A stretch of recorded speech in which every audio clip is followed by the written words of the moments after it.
रात के 3 बज रहे थे। पुराने शहर के सरकारी हॉस्पिटल के तीसरे फ्लोर पर लेबर रूम के बाहर लगी पीली रोशनी टिमटिमा रही थी, जैसे किसी अदृश्य चीज से डरकर कांप रही हो। नर्स शालिनी तेजी से स्ट्रेचर खींच रही थी, जिस पर गहरी बेहोशी में पड़ी थी मीरा। 7 महीने की गर्भवती, सांसें तेज, धड़कनें बेकाबू और पेट असामान्य रूप से बढ़ा और अजीब आकार में उभरा हुआ। डॉक्टर ने बताया था कि अल्ट्रासाउंड में बच्चे की सामान्य गतिविधियां नहीं दिख रही, बल्कि कुछ और ऐसा जो एक भ्रूण में नहीं होना चाहिए। मीरा के पति अंकुर के दिल में घबराहट थी, पर शायद उससे भी ज्यादा डर था। मीरा की उन रातों की चीखों से, जब वह कहती थी कि उसके पेट में कोई कुतर रहा है, जैसे कोई भूखा जानवर अंदर से मांस नोच रहा हो। उस रात हॉस्पिटल के लेबर रूम में एक ऐसी घटना होने वाली थी जिसने वहां के स्टाफ के चेहरों से हमेशा के लिए मुस्कान छीन ली थी। कहते हैं उस फ्लोर का एक कोना आज भी बंद पड़ा है। धीरे धीरे समय पीछे जाता है। इस घटना से कुछ हफ्ते पहले मीरा और अंकुर की शादी को 5 साल हुए थे। कई बार डॉक्टरों ने कहा कि मीरा शायद कभी मां ना बन सके, लेकिन 7वें डॉक्टर के इलाज के बाद किस्मत ने मुस्कुराया। हालांकि मीरा को वो मुस्कुराहट कभी महसूस नहीं हुई, क्योंकि गर्भ ठहरने के बस 2 महीने बाद अजीब घटनाएं शुरू हो गई थी। कभी रात में बिस्तर अपने आप हिलने लगता, कभी मीरा अपने पेट पर खरोंचे देखकर उठती और कभी उसके भीतर से आने वाली गटक गटक सी आवाजें उसे नींद से जगा देती। डॉक्टर इसे हार्मोनल तनाव बताते, लेकिन मीरा जानती थी ये मां बनने की खुशी नहीं, बल्कि मौत की दस्तक है। 5वें महीने में अल्ट्रासाउंड के दौरान टेक्नीशियन का हाथ कांप गया था। स्क्रीन पर साफ दिख रहा था भ्रूण की 2 रीढ़ की हड्डियां, जैसे 2 शरीर एक दूसरे से चिपके हों, लेकिन सर एक ही, और उस एक सर में आंखें 3। अगली ही पल लाइट झटके से गुल हुई। स्क्रीन पर अंधेरा हो गया। टेक्नीशियन घबरा कर बाहर भाग गया। कहते हैं उसने जॉब ही छोड़ दी थी। गांव की एक बूढ़ी दाई जो रहस्यमयी चीजों में यकीन रखती थी, उसने एक विचित्र बात कही। ये बच्चा नहीं, कुछ और है जो माँ को भी खा जाएगा और इस दुनिया को भी। मीरा का शरीर नीला पड़ने लगा था। ऐसा लगता मानो पेट के अंदर कुछ बेहद ठंडा बर्फ जैसा जहर रक्त में घुल रहा हो। अंकुर ने उसे शहर लाकर सरकारी हॉस्पिटल में भर्ती कराया। यहाँ काम करती डॉक्टर तारा मिश्रा, अनुभवी, कड़े दिल वाली, जिन्होंने अपनी जिंदगी में बहुत विचित्र केस देखे थे, पर मीरा जैसा कभी नहीं। डॉक्टर तारा ने नोट किया था कि मीरा के पेट में हर मिनट हलचल बदल जाती थी, मानो अंदर कुछ ऐसा जो सिमटता, फिर फैलता, फिर सरकता, जैसे किसी सुरंग में सांप रेंग रहा हो। और कभी कभी मीरा के पेट पर किसी चीज का हाथ उभर जाता।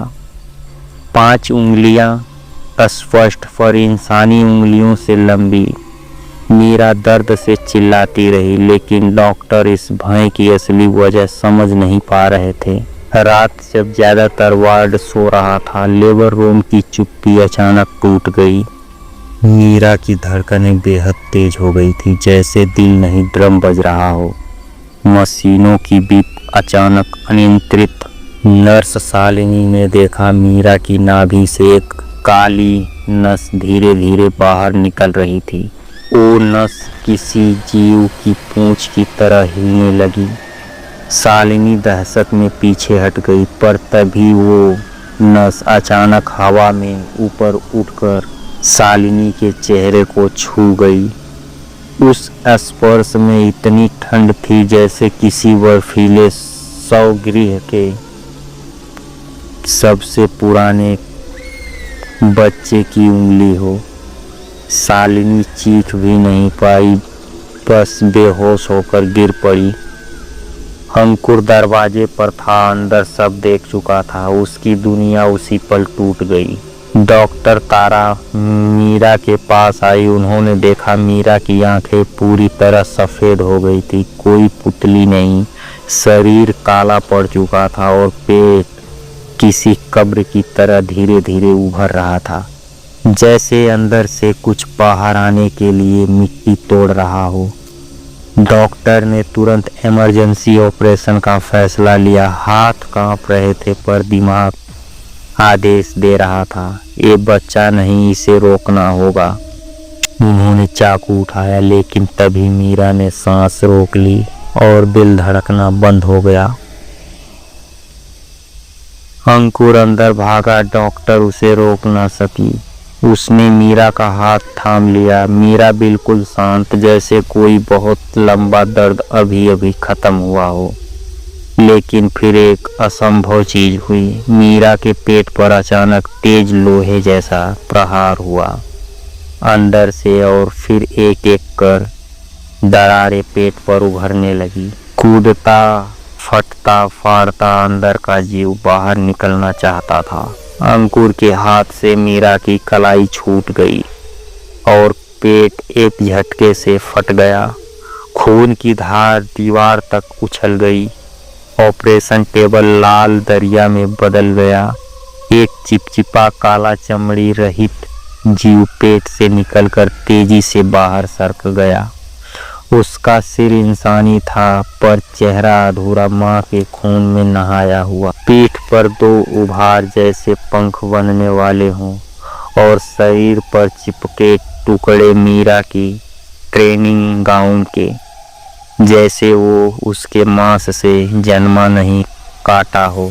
शालिनी होश में आई। उसने सबसे पहले अंधेरे कोने में देखा। दीवार पर चढ़ चुका था वो जीव और भिनभिनाते हुए छत के पंखे के पास झूल रहा था।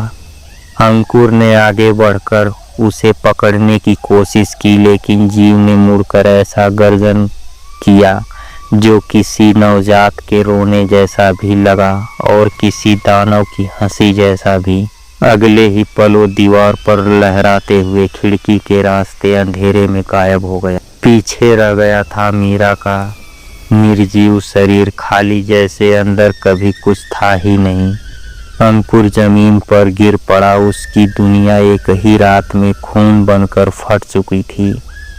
हॉस्पिटल में अफरा तफरी। डॉक्टर तारा ने फ्लोर सील कर दिया। लोग कहते हैं 1 हफ्ते तक हॉस्पिटल की पानी की टंकी से छोटे छोटे हड्डियों के टुकड़े निकले। किसी बिल्ली के नहीं, किसी चूहे के नहीं, किसी नवजात के। स्टाफ कहता था रात की शिफ्ट में कभी कभी तीसरे फ्लोर के खाली कॉरिडोर में एक नवजात के रोने की आवाज गूंजती है, पर वो रोने में कोई मासूमियत नहीं बल्कि भूख छिपी होती है। और आवाज धीरे धीरे दीवारों के अंदर से आने लगती है। अंकुर ने कई महीनों बाद आखिरी बार मीरा के कमरे में कदम रखा। सब कुछ वैसा ही था, बस हवा में मीरा की आखिरी सांसों की ठंडक बची थी। पर एक चीज बदल चुकी थी। बिस्तर पर रखे मीरा के अल्ट्रासाउंड के आखिरी फोटो में अब 3 आंखों की जगह 4 दिख रही थी, जैसे वो चीज बढ़ गई हो। अंकुर सन्न हो गया। बाकी फोटो फेंकने ही वाला था कि नीचे जमीन पर एक कागज पड़ा दिखा। मीरा की लिखावट, ये बच्चा नहीं है, इससे भूख लगती है और ये भूख माँ से शुरू होती है। अगली लाइन अधूरी थी, जैसे मीरा किसी डर में लिखते लिखते रुक गई हो।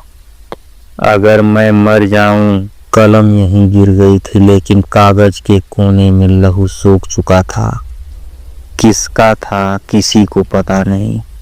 शहर में आज भी कभी कभी रात 3 बजे पुराने सरकारी हॉस्पिटल के टूटी खिड़कियों के पास किसी बच्चे के चढ़ने उतरने की छपक छपक सी आवाज सुनाई देती है। लोग कहते हैं वो बच्चा नहीं, एक अधूरा जीव है जिसकी माँ मर चुकी है पर भूख अभी भी बाकी है। बच्चों के जन्म वार्ड में रात की ड्यूटी पर नई नर्सों को 2 बातें सिखाई जाती हैं। तीसरे फ्लोर पर मत जाना और अगर रोने की आवाज आए तो कभी जवाब मत देना, क्योंकि वो भूख किसी भी माँ के खून से फिर शुरू हो सकती है।